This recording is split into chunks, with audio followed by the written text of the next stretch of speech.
Hello दोस्तों, नमस्ते। आज की कहानी है आलस की कीमत।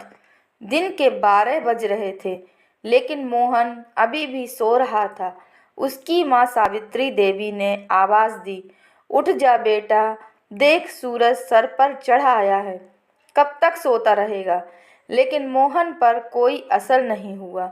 वह चादर से मुंह ढककर दोबारा सो गया। कुछ देर बाद जब मोहन को खाने की खुशबू आने लगी, रायता में तड़का लगाते ही उसे जोर से भूख लगने लगी।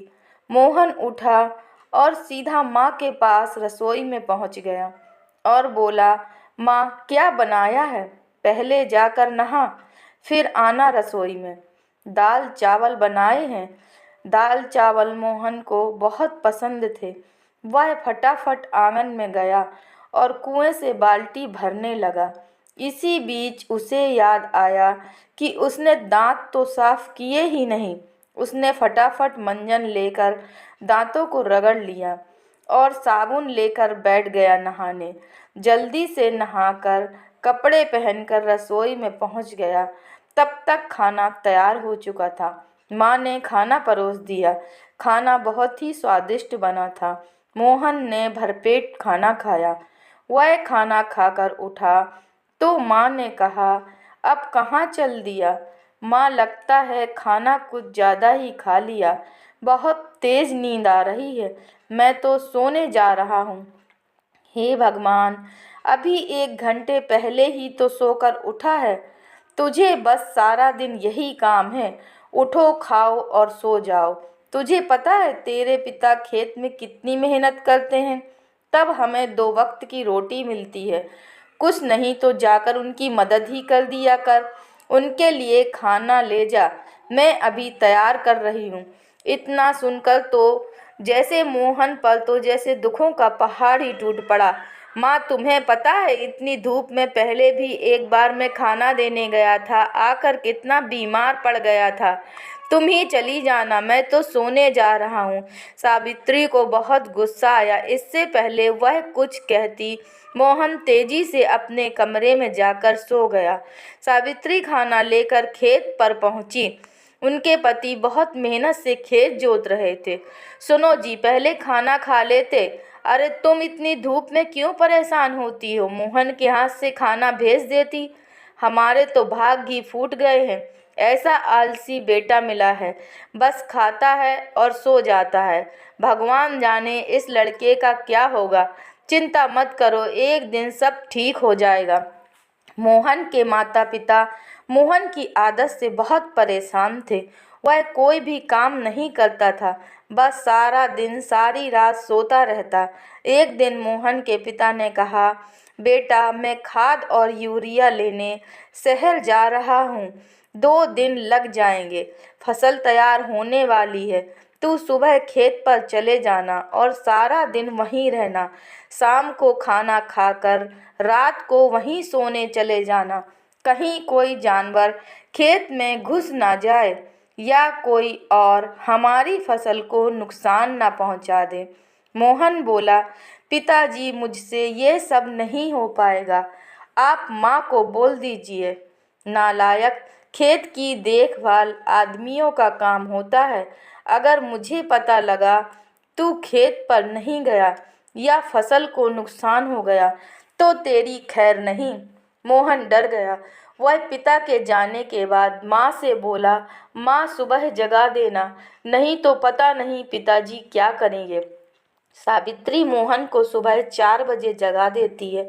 मोहन हाथ में फावड़ा लेकर खेत में पहुंच जाता है। वहां जाकर देखता है चारों ओर ठंडी हवा चल रही थी। वह एक पेड़ के नीचे बैठ जाता है। तभी उसे हल्की हल्की रोशनी नजर आती है। पूरा खेत लाल रोशनी से भर जाता है। मोहन ने यह सब पहली बार देखा था। वह आश्चर्य से सब देखता रहा। कुछ ही देर में सूरज उगने लगा। यह देखकर मोहन को बहुत आश्चर्य हुआ।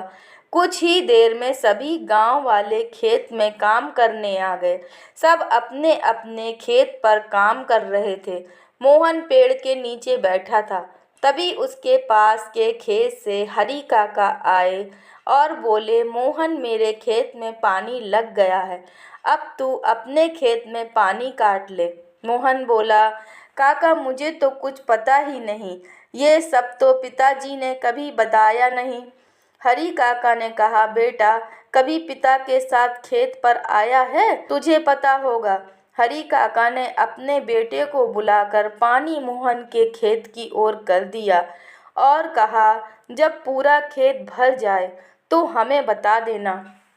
मोहन बैठकर खेत देखता रहा, लेकिन सुबह जल्दी उठने के कारण उसे नींद आ गई।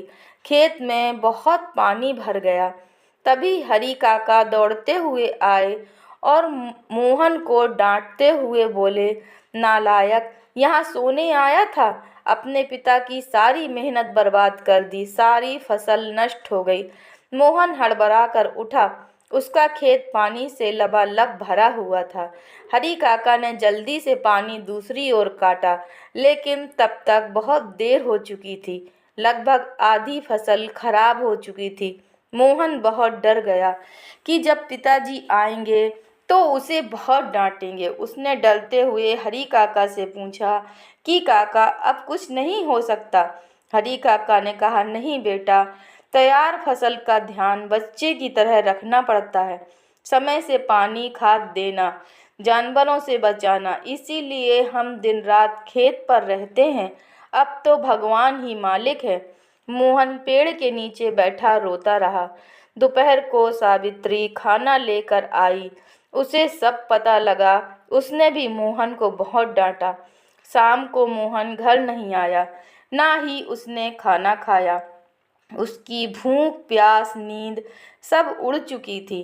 अगले दिन जब मोहन के पिताजी घर वापस आए तो उन्होंने मोहन के बारे में पूछा तो सावित्री ने सारी बात बता दी। वे सब छोड़कर दौड़ते हुए खेत पर पहुँचे। उन्होंने देखा मोहन पेड़ के नीचे बैठा रो रहा था। आधी फसल खराब हो चुकी थी। अपने पिता को देखकर मोहन हाथ जोड़कर बोला, पिताजी, मुझे माफ़ कर दीजिए। मेरे आलस ने इतना बड़ा नुकसान कर दिया। आप चाहें तो मुझे पीट लीजिए। नहीं बेटा, तुझे मारने से फसल ठीक नहीं होगी। वादा कर, आज के बाद कभी आलस नहीं करेगा। चल, अब घर चल, वहीं बात करेंगे। दोनों घर आ जाते हैं। मोहन की आंखों से अब भी आंसू बह रहे थे। सावित्री ने उसे खाना दिया, लेकिन उसने नहीं खाया और वह अपने कमरे में जाकर रोने लगा। सावित्री ने अपने पति से पूछा कि अब क्या होगा, आधी फसल तो बर्बाद हो गई। तब उन्होंने कहा, सावित्री, यह कोई घाटे का सौदा नहीं है। आधी फसल देकर अगर बेटा सुधर गया है तो यही काफ़ी है। उन्होंने मोहन को बुलाया और कहा, बेटा, अब तो नुकसान होना था तो हो गया। अब हमें कल से आधे खेत की फसल उखाड़ कर दोबारा बोनी होगी। मोहन बोला, पिताजी, आप बाकी आधे खेत में खाद यूरिया लगाकर उसे काटने का इंतजाम कीजिए। मैं इस पर अकेले काम करना चाहता हूँ। अगले दिन सुबह 4 बजे मोहन अपने पिता के साथ खेत पर पहुँच गया और पिता के बताए अनुसार खेत पर काम करने लगा। 5 महीने कठिन परिश्रम करने के बाद नई फसल कुछ बढ़ती हुई दिखाई देने लगी। मोहन अब एक कर्मठ, मेहनती इंसान बन चुका था। उसकी मेहनत रंग लाई और इस बार बहुत ही अच्छी फसल हुई, जिसे देखकर मोहन के माता-पिता बहुत खुश थे।